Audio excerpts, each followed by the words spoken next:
The Rockpile Report, the pettiest, hardest drinking Bills podcast. Welcome, everybody, to another edition of the Rockpile Report podcast. I'm your host, Bills season ticket holder Drew Gear. That's my producer, Chris Kruger. In studio with us tonight, Bob Koteras, the host of the Sports Gone Postal podcast. And we've got a lot to cover as it relates to looking ahead to the final preseason game for the Buffalo Bills. But first off, Bob, first time in a real podcast studio. It's pretty sweet in here, isn't it? Yes, you got cords everywhere, cameras everywhere, lights everywhere. Guys, my buddy Bob started a podcast with his coworkers called Sports Gone Postal, and the concept is pretty cool. It's all postmen working together for a sports podcast. How'd you come up with that? Just mailmen. We're all mailmen, just shooting the shit at work. Just no, hopefully figuratively, not literally. Well, let's do some here. Sports. Buffalo. I like Sabres and Bills. We talk a lot about every sport. Anything that's going. I saw you guys were talking about the Olympics the other day. Anything hot. We were on Caitlin Clark. Everyone's like, "Oh, I'm actually following WNBA now because of you guys." I'm like, "All right." It is funny how you hear something, you hear a conversation somebody has about it, just a topic, and then you say to yourself, well, I didn't really know that was a thing, but let me go look at it now. Even if you think that the idea is dumb, you can go, well, I want more context, either to justify why I think this is stupid, or to, hey, I learned something, or hey, I didn't know I'd be into this. It's an innocuous conversation about the WNBA, but look at how many eyeballs are on the WNBA right now because people are talking about Caitlin Clark. It's all over.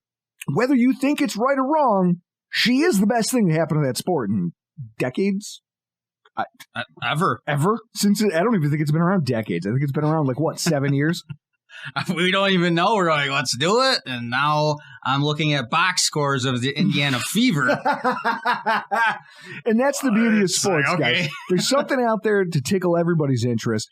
I think they do a really good job. I love Bob. I've known him forever. Where can everybody find your show? We are on Sports Gone Postal. That's the name of it. We are on Apple, Spotify, and every other major platform podcast. What I love is that Bob and I have known each other since our early 20s. We were roommates at one point. Our listeners will remember Doug Roloski. I somehow shared the same apartment with both Doug and this guy. That place is anarchy. I don't know how. I don't even think we got the deposit back. Probably not. By the time you two both left, between Doug unhooking the smoke detectors so he could rip a cig in his room, and then he moved out, you moved in, you were gone, and I burned a DiGiorno when I was hammered in the oven and almost died of carbon monoxide poisoning. I remember talking to your wife about it. And I was stuck with Doug's pink chair. And I gave it away to one of my coworkers. Like, no, you should have this chair. I don't want it. Yes, you do. Take it. Doug Roloski's the only human being I know dumb enough to buy a gigantic, overstuffed red armchair and then try to put it into an apartment living room like it's not weird. It's not weird that this piece of furniture that looks like it needs to be in an all-white room in some rapper's house, why is it here in our West Seneca apartment? Do you have any, you got any living with Drew stories? Yes, we played. Anything? Because people want to know. I had a PlayStation 3 or 4. I brought it there. I'm like, okay. So we had a Madden franchise online. Drew very good on defense. Bob very good on offense. So we switched. Drew got so mad. If he screwed up on D, he's like whipping the controller against the wall. In my head, I'm like, that's my controller. He's like, hey, cool, you want to freak out, but also that's mine. But he's freaking out. I don't want to say anything. I'm like. Meanwhile, guys, what he's not telling you is he worked at Nino's as a manager, and he would bring home half-baked, small pizzas. So we would drink Hurricane 40s from the gas station and eat Nino's pizza at 2 o'clock in the morning while I'm screaming at 12-year-olds on Madden. That's why I retired from video games, because of that whole thing. It was too much fun. I'm not going to stop doing this. I was like, it's going to wreck my life. I know. So in that vein of when you hear something about a sport you didn't expect and it takes you down a rabbit hole for it. I read one of the dumbest articles of my entire life, and it's about flag football. I saw a headline on Pro Football Talk this week that there's a guy whose name is Darrell Doucette, who is the quarterback, apparently, for the U.S. flag football team, which, as you all know, is now like talking about like it's going to be an Olympic sport next Olympic cycle in 2028. And he's talking about how it's disrespectful for current NFL quarterbacks to just assume that they could show up and take other people's jobs. Like, they need to have more respect for the guys who grew the game to this point. Hilarious tidbit about Doucette here. Did not play college football. Did not play semi-pro football.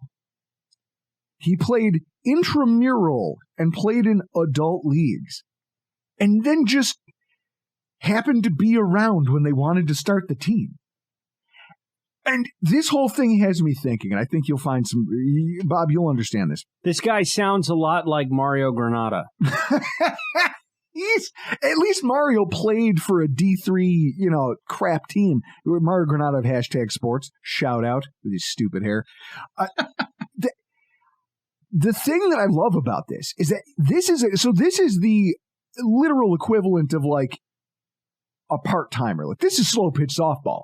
This is the dude who just walked onto a team that nobody really cared about whether it existed or not, became the quarterback, and all of a sudden qualified people showed up, and like Brucey in The Longest Yard, he's like, well, why can't I be the quarterback? So, Bob, this reminds me of when we used to play softball together. You remember once upon a time I tried to play first base? Yes. And do you remember what happened?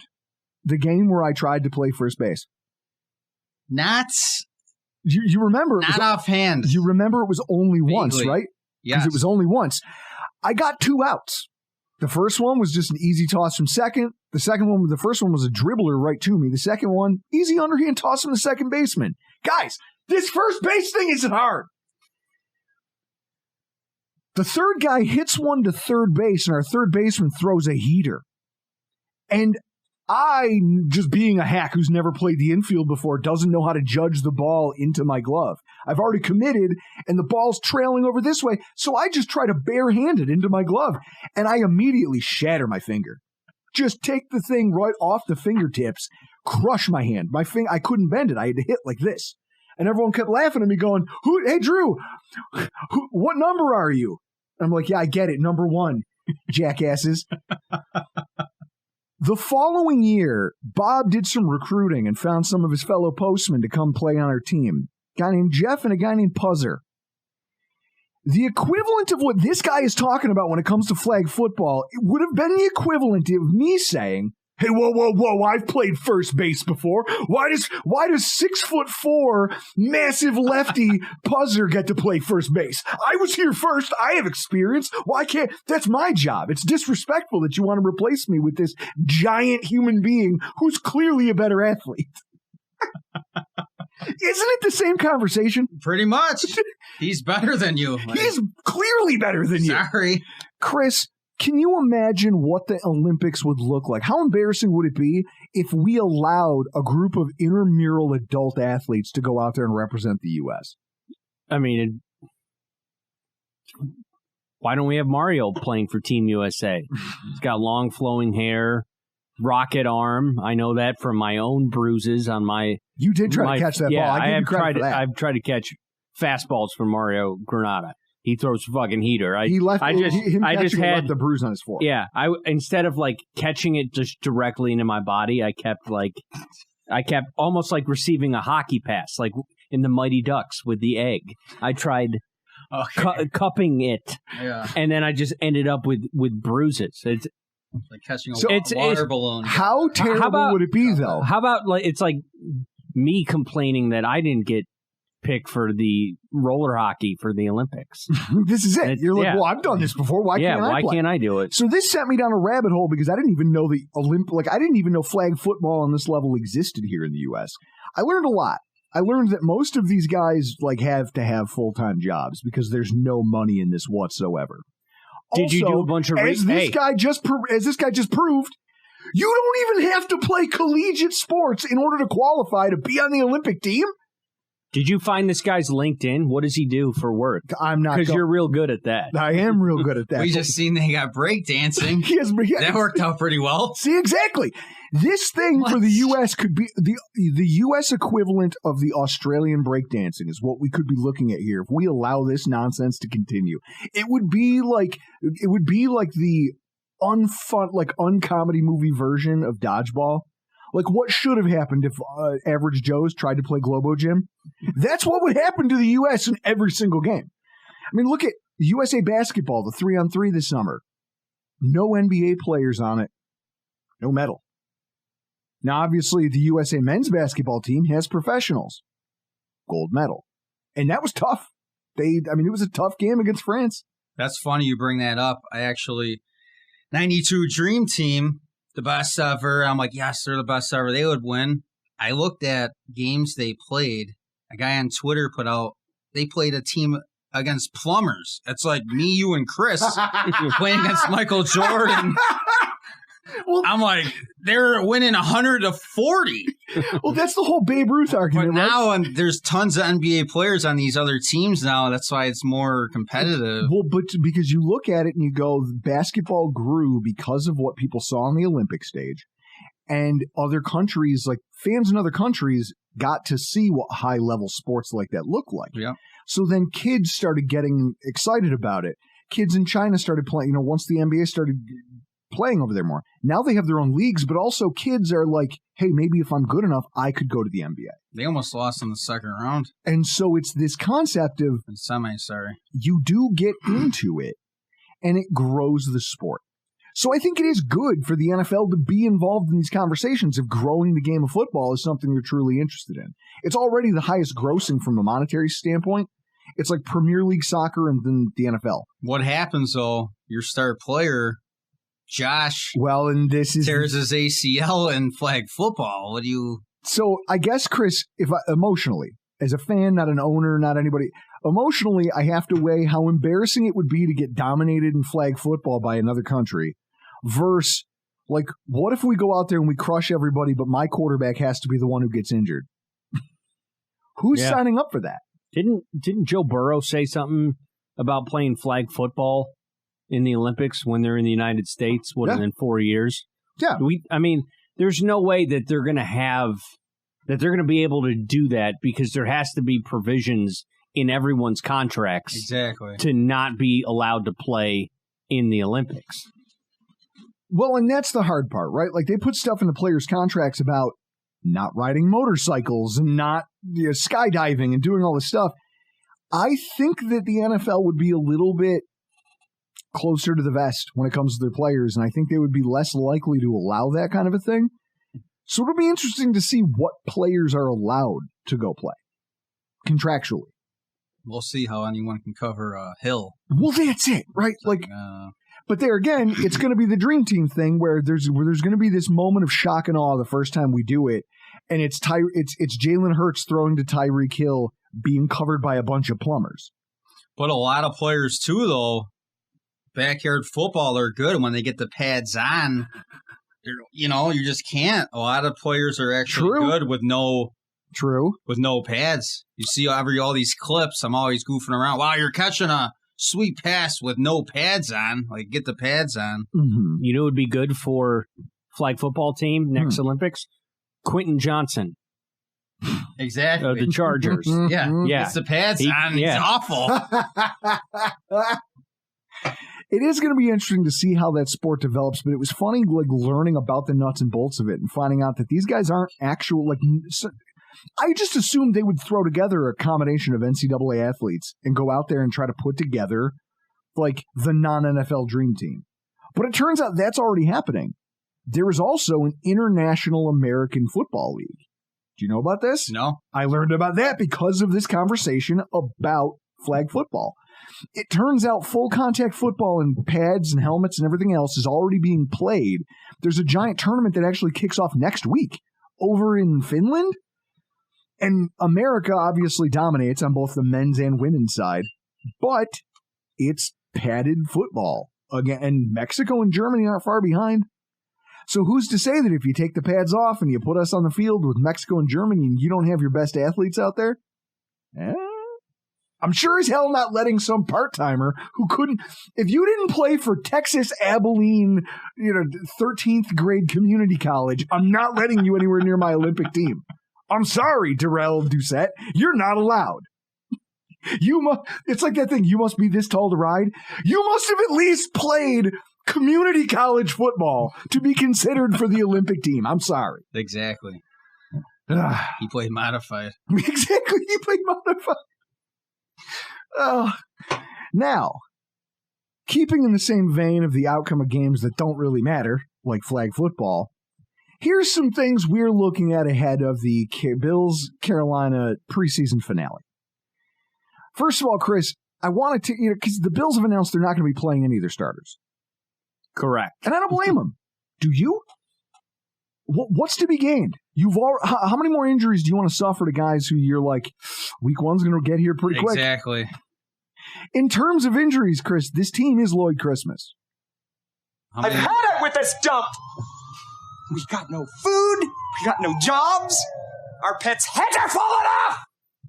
How many receivers are hurt? How many? I thought it was. I think it was enough. That's the number. I think it was Brother Bill that had tweeted out about Curtis Samuel's turf toe. If anybody was going to get turf toe, you would have thought it was going to be Mac Hollins because he wears no shoes. You see all of them now are wearing no shoes? A lot of them are wearing no shoes because of this guy. I wonder if there's something to that. The funny thing is my feet are hideous. If I walked around, I have Shrek feet. If I walked around, like my toenails are crooked, just naturally. I know, I've known you. Yeah, you've seen me in sandals. We were in each other's weddings before, okay? You've seen me in sandals and been like, Jesus Christ. The toe next to his big toe is the longest toe on his foot. What the hell is happening? What size shoe are you? I'm a 13 and a half. 13 and a half. I'm a 13 and a half, completely flat-footed, to the point where if I walk on a tile floor, it makes suction cup noises. You got to specially order them? Can you walk in finish line? Yeah, I'm 13 and a half. We don't do any of that. Like we only have 11 or 12. Well, Bob, you were there for his suit fitting. Remember, I had a fucked up shoulder. It was the next day. Yeah, and you guys were both at my wedding. And then the guy with the that was measuring us had to do a double take of Drew's arms because they're not supposed to be that long. You got that picture of Rousseau, right? Me and Rousseau. And my wingspan is not that much shorter than Rousseau's. Yeah. I'm also only... So the guy goes to measure the tux and he goes from armpit to shoulder, armpit to wrist. And he looks at it and goes, does it again. And he looks at it again like, I'm like, it's not wrong. Stop it. Yeah. Stop it. I'm weird. I'm built. This is how I was made. Sorry. He flat out said, he goes, your torso belongs on it. He goes, you have the upper body of someone who should be 6'2". I go, thanks. So I got short legs. I've been getting called Magilla my whole life. Sucks. Knock it off, old man. Just bag it up. So with that in mind, younger players are going to get a look, and it might not matter for a lot of the players. Like, for a lot of the guys, I get the concept that, when you hear people say, oh, it doesn't matter, but preseason games don't matter because all the hard work in terms of player evaluation's already been done. And they're probably right. Like, the coaches see the players in practice every day. They know what training camp was like for these guys. There's some things you can learn from a player that you can't learn in a practice setting about how they're going to respond to crowd noise. How they're going to handle the pressure of an opponent that they don't see a bunch during practice. Like, you've maybe watched a little film, but in preseason there's no film review, so they're going to have a brief conversation about what the game plan is going to be, and they don't know what to expect from the guy across from them. How does this guy react to adversity in real time? Those are some things I guess you can take away from preseason football, but otherwise, the coaches kind of have their minds figured out already. And you can tell that by the number of Bills wide receivers that have blown up in the preseason, and then every fan gets pissed when they cut him. Brandon Riley. They're like, oh my God, we needed this guy. Where is he now then? If he was so great, where is he now in the NFL? I think he's on... Chris, give it a Goog. Where is Brandon Riley? Is he on Pittsburgh? If he's... No, I guarantee you he's insurance agent in Omaha, Nebraska. I was going to say Brandon Riley. I'll give it a goog. Give it a goog. So while you're working on that, the crowd noise thing is interesting because I think the offensive linemen for the Bills have a lot to prove. Or at least there's a lot of opportunity there for guys on that side of the roster. You saw the first preseason game. I'm reading the box score. 8 sacks. You could throw that, that's the thing. I'm like, you could take their whole first preseason game and just throw it away from an evaluation standpoint. It was so bad, I don't know how to glean who did what well. Well, you heard what Josh said. He's like, what you just said it. We didn't have a game plan. We walked in. We didn't know what Chicago was doing.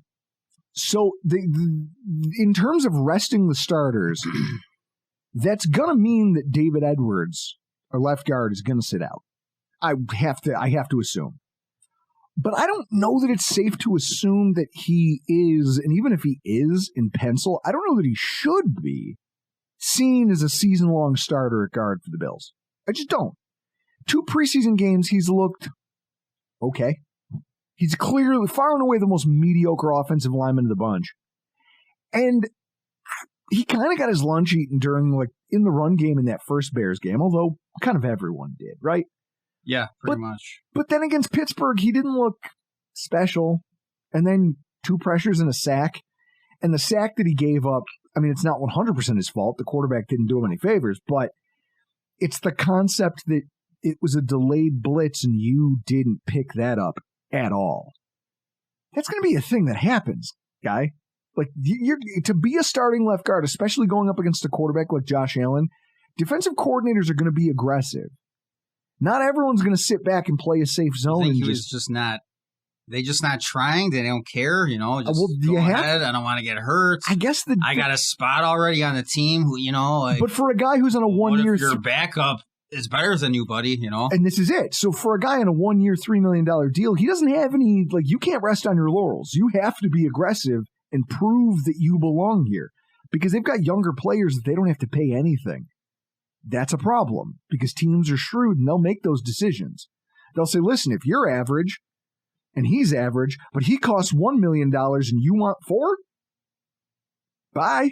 Pack your shit. Exactly. You see what New England they've done, what the Chiefs always do now.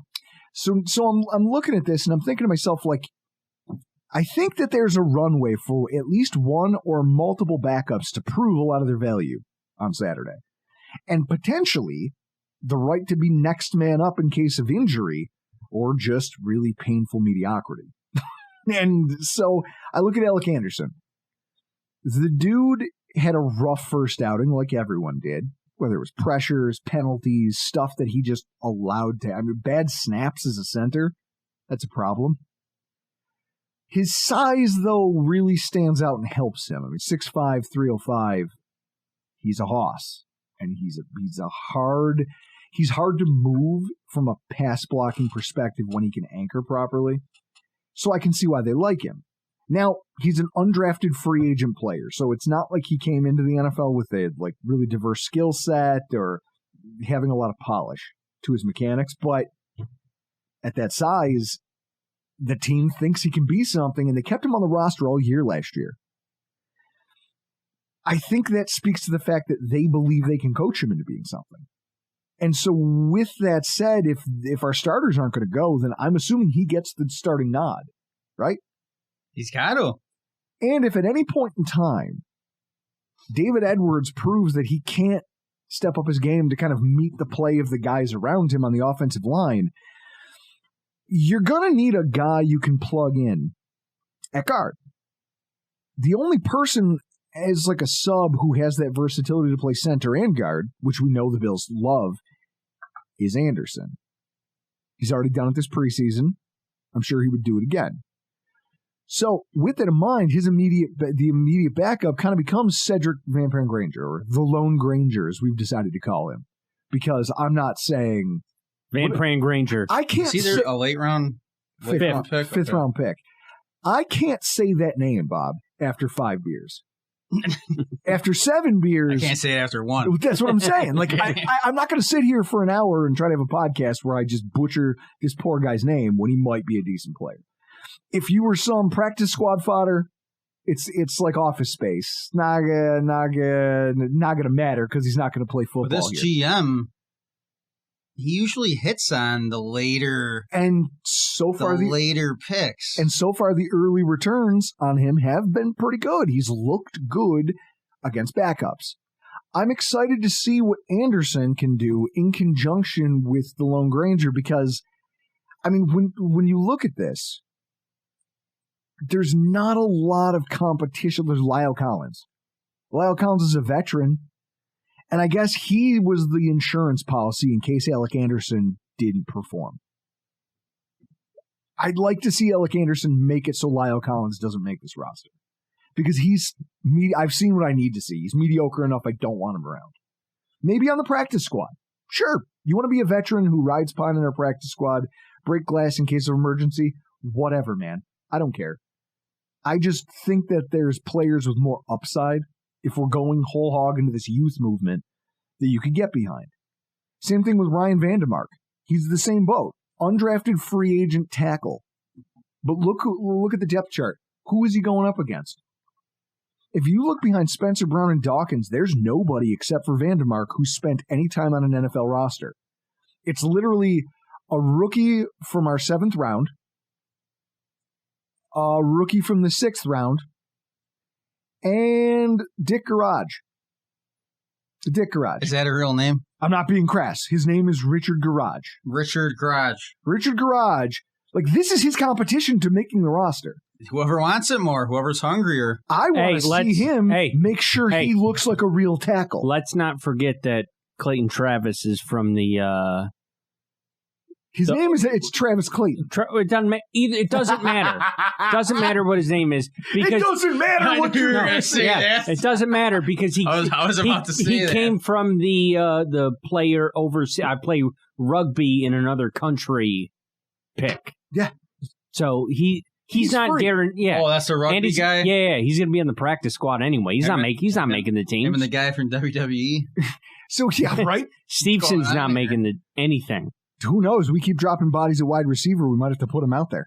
We're going to cut Steve. You got to sign that guy from flag football. he played We're gonna cut Stevenson, and he's going to TNA. He's going to TNA. We got to get in this flag football league. Yeah, I was going to say, Bob, there has to be an avenue for you and me to at least try out. Let's do it. Chris, this is. I smell a video. Yeah. We just set up a walk-on attempt. Let's do it. I mean, this guy played intramurals. That's it. That's his only qualification to be the quarterback of the Olympic team. We all played intramurals. Yeah, I was going to say, I think everybody here can say, hey, I played intramural football once. I do that. I do that now. I have a game tomorrow night at 8:45. It's the fucking playoffs. Got to get it together. Oh, my God. My son's in flag football. See, here's a question. Offensive tackle. I don't know why this one earbud, Chris. You pitch these things because you saw them on your mom's house and you love Tom Segura. I'll tell you what, this thing's super uncomfortable. I keep messing with it. I love the headphones. So those are comfortable, right? I'm going to give it one more try. I genuinely do not like in-ear buds because of my ear surgery, because my right ear canal is twice the size of my left, and then also my ear just lays flat because I had it cut open, peeled out, put back together. Okay, now that you say it, I'm looking at just... Yeah, wow. We're looking at each other straight on. See, my ear doesn't... I can't see that. This lays flat to my head. I generally don't like in-ear, but I don't like... I don't have... So I don't use earbuds. They have to have the hooks on them to hook around my fucking lobes. So my right ear canal is so big. There's no one cares about your ear canal. Yeah. You are the polar opposite of Paul Wineski of Hashtag Sports. You are actually... He just has giant ears. My ear canal that you can't see is... So offensive tackle strikes me as one of those positions where if everybody here is a UDFA... Yeah, see, Bob, that's what I'm telling you. There's no professionalism in this room. Hey, my right ear fell off. if everybody... If you look at that roster... There's no, this could be, if Ryan Vandermark turns out not to be good, I want him to get a lot of playing time this weekend so I know it and so Brandon Beane knows it. Because if he has to look for a veteran player at cutdown day, I'd rather know it now than go into the season, have Spencer Brown miss a week, and all of a sudden we got to trot out Demetris Bell, except worse. And he's got to go out there and do what for us at tackle? I don't want to see that. Well, it's good Josh runs around. Sure. You know? I always say about Lamar, does he actually need a good offensive line? He can just run around in the pocket and just get out of there.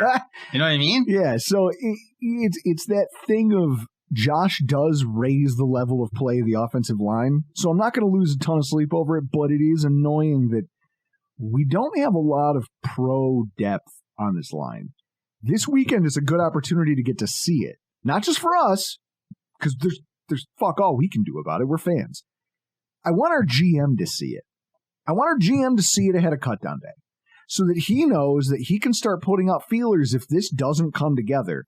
And he can say, hey, if there's a team who's saying they're going to cut some veteran, because you know how that works. Teams will say, hey, we're cutting so-and-so. And then the next day you're going to hear, oh, they actually traded him. Because some team said, hey, I'll give you a conditional 7th. Yeah. Rather than, try to get him on the waiver because I know he won't make it all the way down to the 20s where we are. I'll just give you something for him that I don't care about. Kind of like back in the day, remember when we got Lawyer Malloy on cutdown day? That's the same type of thing they're going to be looking for.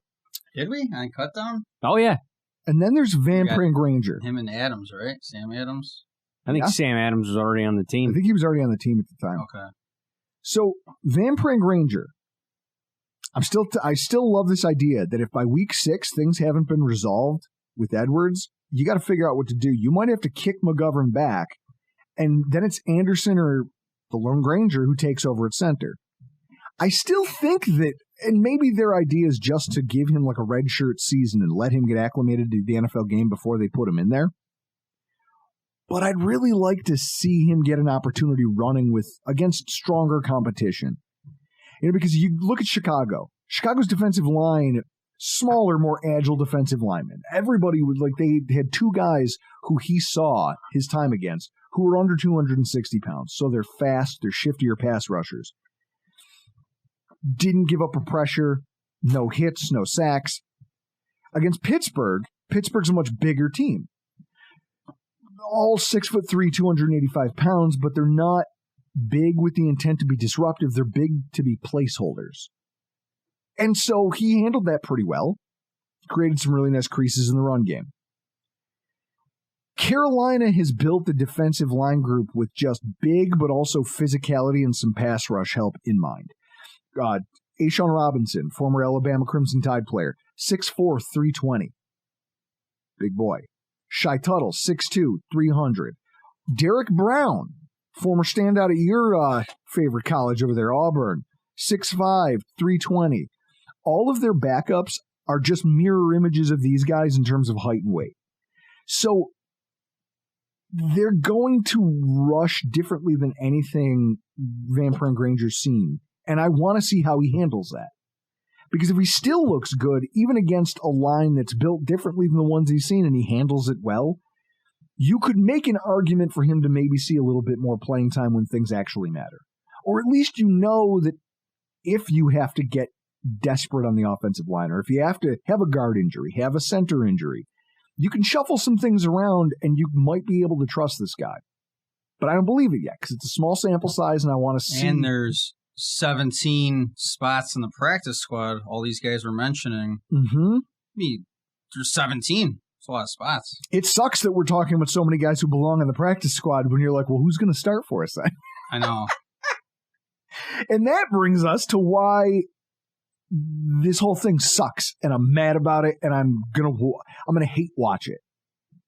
The quarterback problem that the Bills have and its impact on every other position is wild. And this is the part of the show where if I haven't already been snarky, I'm going to ruin everything. Dude, I thought you were going horseback riding on Saturday.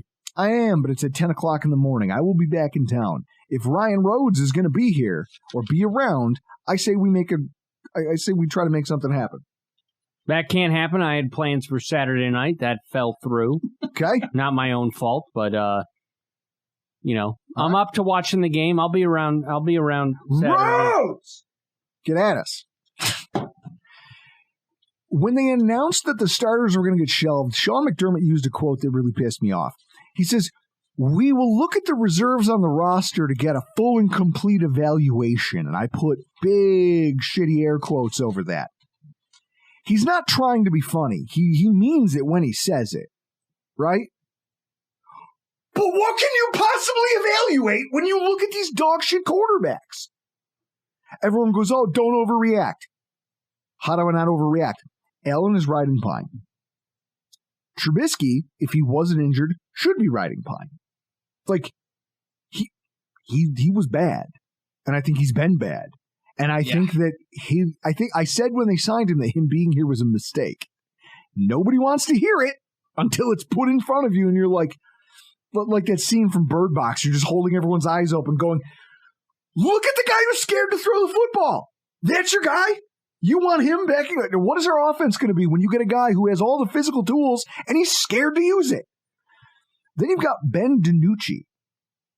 He took his first snaps as a Buffalo Bill 4 days after getting handed the playbook.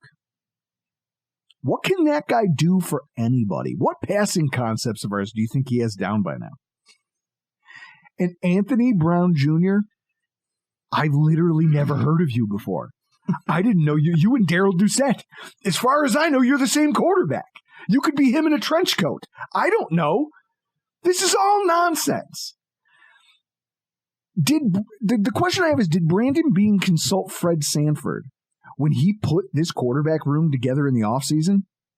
Because I will tell you, he accumulated a really impressive pile of junk. Like, it's just a landfill. They're in trouble if Josh gets hurt.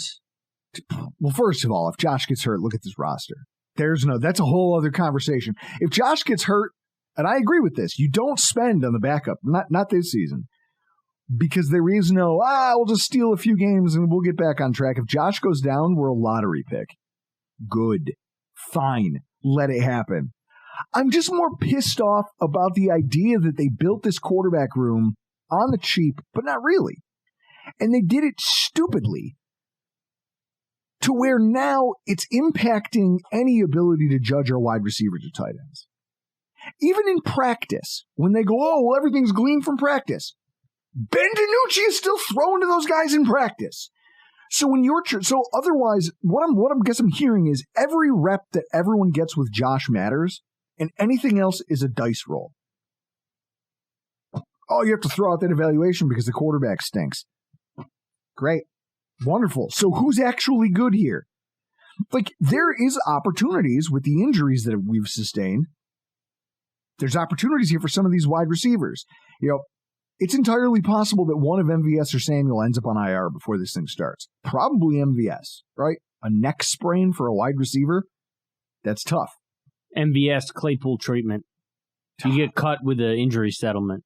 No, that's my prediction. The problem, because do you want to put a Seagrams on it? I'll put a Seagrams on there. Oh, I love it. Put it on the board. Yeah, MVS is going to get cut with an injury settlement because he's fucking useless, just like Claypool. MVS was in Green Bay, one of the best quarterbacks ever, Rodgers. Then he goes with Mahomes, best ever. He doesn't do anything. I don't like this guy. Then Buffalo thinks they can change him. I don't think they can change him. I think they were so desperate to buy someone on the cheap who they said, listen, we can give him no money. Just go deep, you're fast. Go deep, you're from run a 9 route, down the field, on a rope, and maybe Josh will find you. Don't do what Stephon Diggs. I bet you that was the meeting. They go, listen, can you run in a straight line and not stop running like Stephon Diggs did against the Chiefs? All right, then you're in. Go deep and then Shakir, Kincaid, boom, boom. Go deep. We don't care what else you do. Just go deep and catch the ball. The 3 times we throw it to you. It's just, he's useless for anything else. Yeah, I agree. Those are 2 players, though, that a lot of people had penciled into the top 4 or 5. So if they're going to miss time, the Bills have to figure out how to make this position so they can just get into the early portion of the schedule. Mac Hollins, I think he gets benched. I don't think he plays in this game. I wouldn't play him. So with that said, you're looking at Tyrell Shavers, right? Yeah. We're already light on outside receiving options. MVS's injury didn't help. Who's the other guy? Shorter? Shorter? Who? Yeah, last year. Wait, who? I'm sorry. Last year, he's the next big thing. Now this year, Shavers is. It's like the same thing every year. Remember Duke Williams 7 years ago? Yeah, he's the man.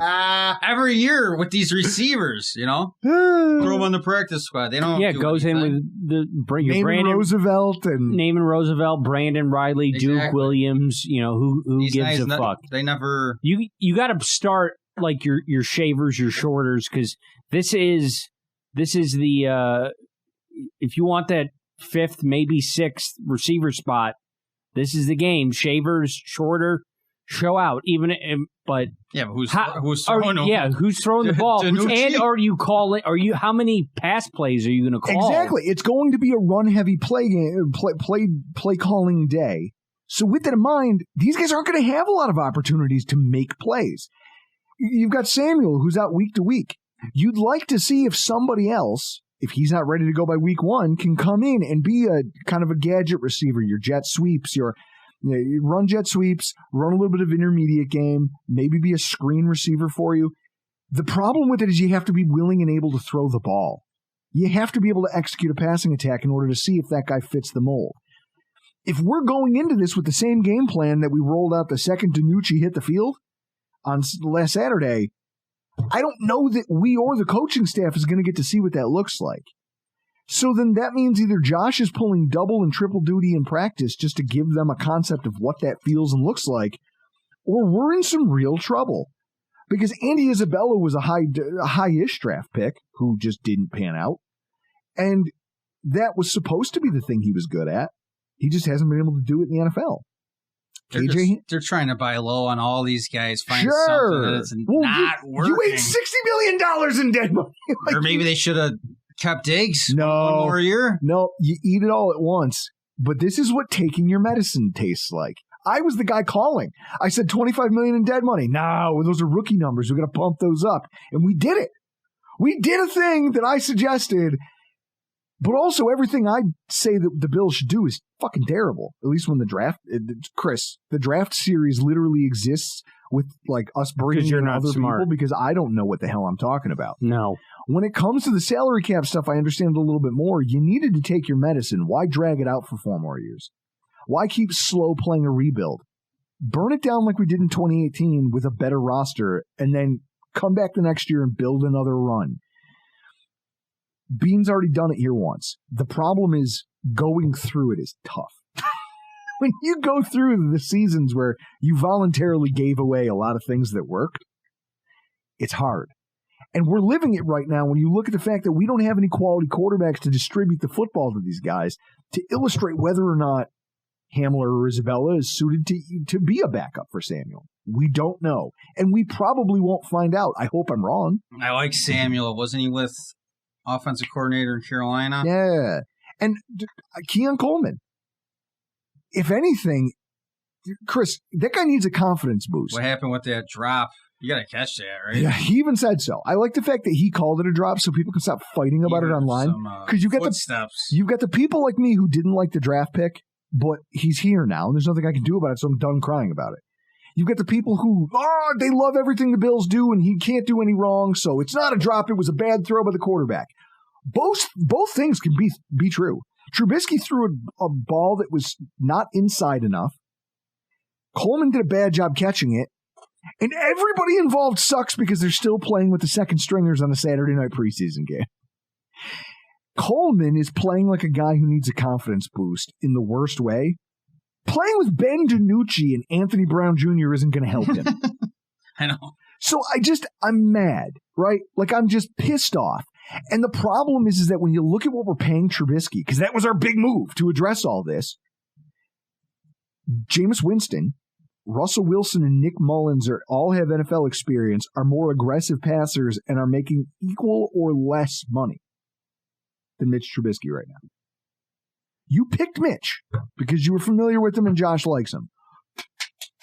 Great. Golf clap. I'm happy that now that it matters and we might actually have to depend on him for something tangible, it's still shooting us in the foot.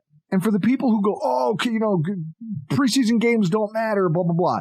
I'm old enough to remember Manny Lawson. Do you remember Manny Lawson, the linebacker? Yep. Rex Ryan brings him in here and he has a killer first year. Killer first year. I remember a game against the Jets. Remember the one where we knocked them out of the playoffs by beating the Jets here in Buffalo at the end of the season? Was that the Tanner Vallejo game? Yeah, the Tanner Vallejo game. Him and oh my God, he played for Stanford. Oh, there was another linebacker in that game. A.J. Tarpley. A.J. Tarpley game. He came in, had an interception, forced a fumble. There's a play where Manny Lawson is an outside linebacker in a 3-4 defense, is running down the sideline with a slot receiver and bats a ball down because he's taller than him. And it saves the game because that's a touchdown that they go on to win the game with at that point. The very next season, Manny Lawson loses his job because this journeyman linebacker who sucked everywhere he went named Lorenzo Alexander showed up. And even though they were kind of at a dead heat in training camp, the preseason came around and Lorenzo Alexander kicked that guy's ass. And he took that guy's job and went on to become a Pro Bowler. It sounds familiar.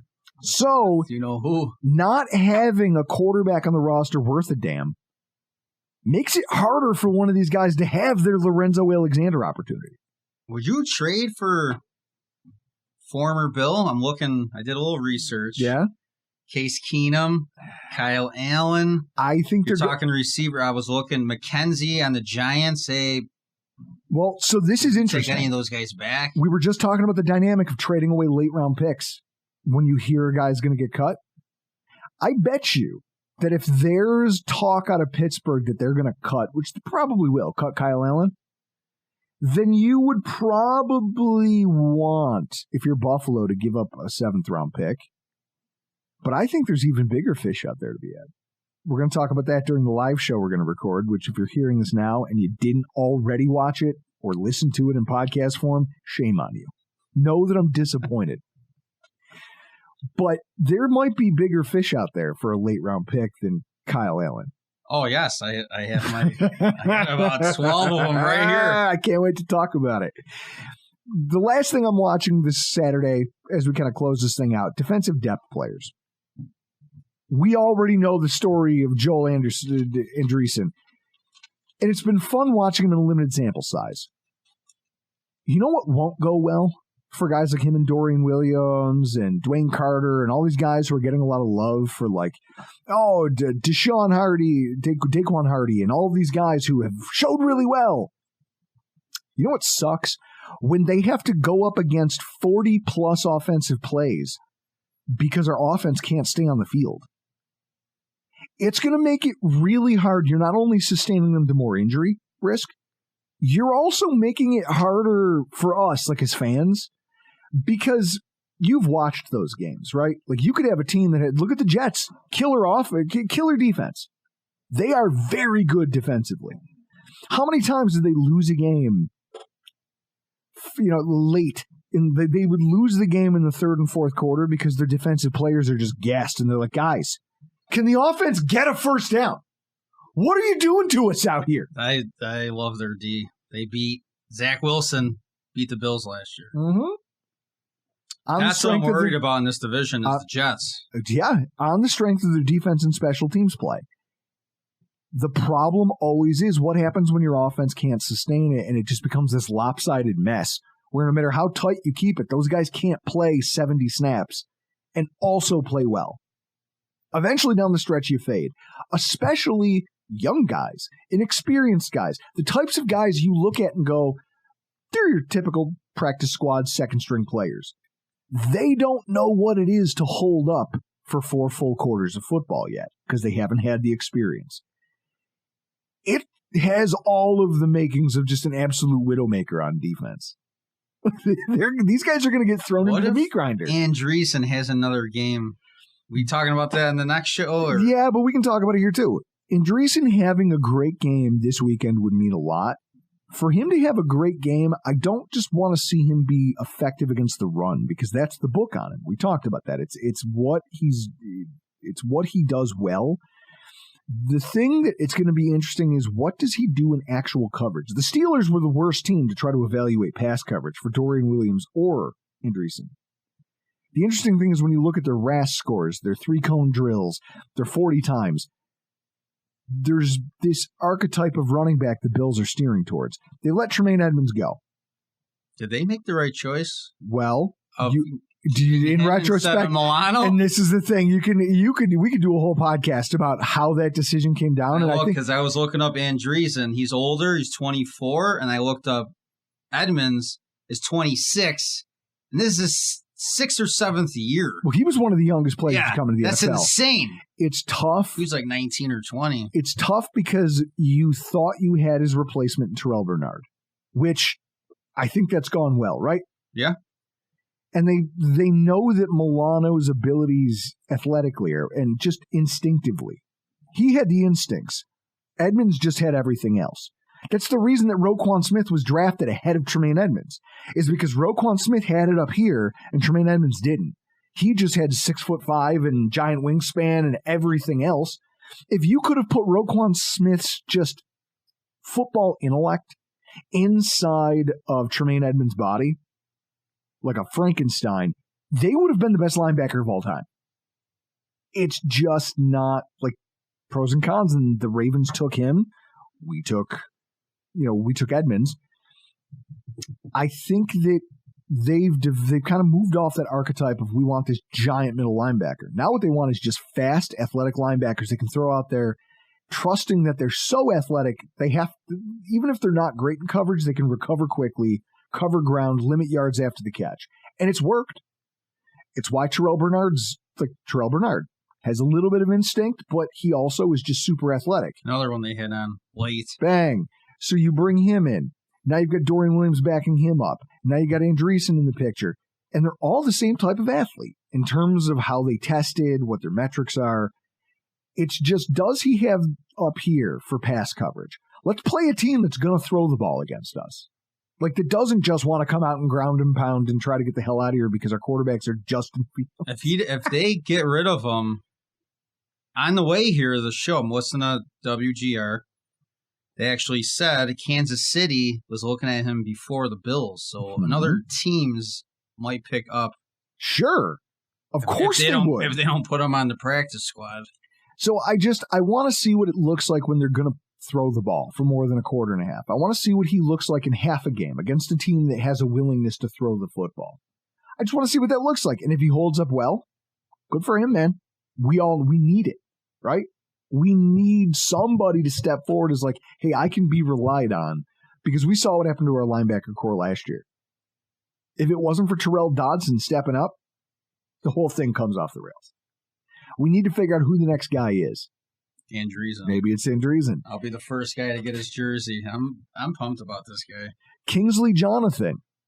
Here's a guy, like, especially if Solomon, Chris, if they decide to bench him with that calf injury and they say, listen, even though you're back to practice, we're not going to play you because we don't want to risk it.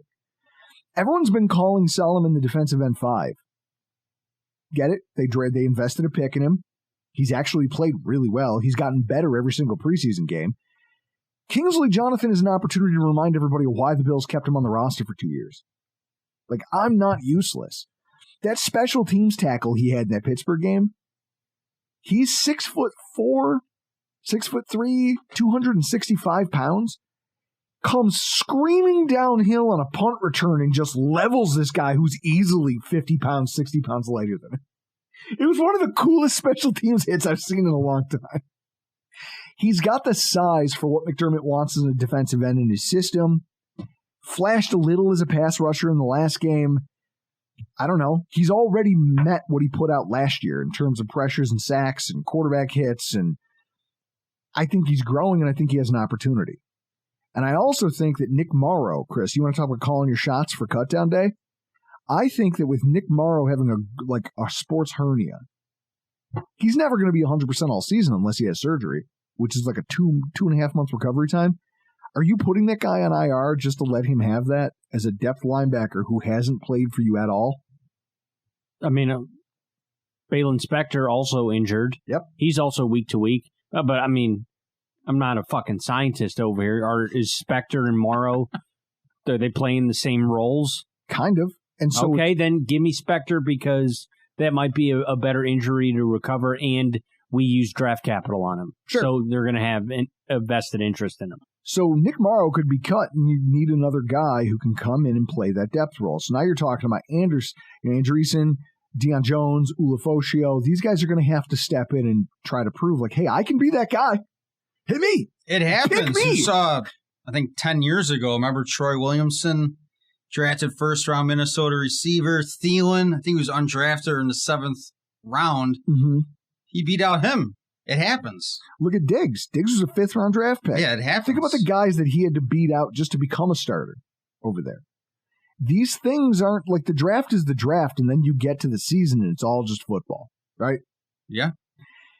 Daquan Hardy got kind of a bit of lukewarm praise from Sean McDermott yesterday, but he took all the kick returns and punt returns. Can he lock down a roster spot? I think they're going to have to give him reps if they're benching starters. I'm interested to see what he brings on defense, because that's going to be the thing that sells it. Is there anybody else we haven't talked about that you just like on the roster on that side of the ball? I don't think so. I'm obsessed with Andreessen. Put the depth chart back up. I just want to see something. Who are these? I want to know, who is, Chris, the most irrelevant Bills defender? Like, if we want to look at this, who's the guy who's going to come in and I'm going to see his number and go, who the hell is that? Let's see, D. Delaney. Kendall Williamson actually had a play that I loved. He had like a dirty hit on a Bears returner. Just elbowed him right in the chest, and they like the guy's rolling around on the ground, and when you saw Williamson do one of these, he's like, just walks away. It's like, I like that. Who do you think has a good shot at making it? See, they bring in Kareem Jackson and Terrell Burgess, but now there's talk that Cole Bishop's back to practice, Mike Edwards is back. They picked those guys either in the draft or in early free agency.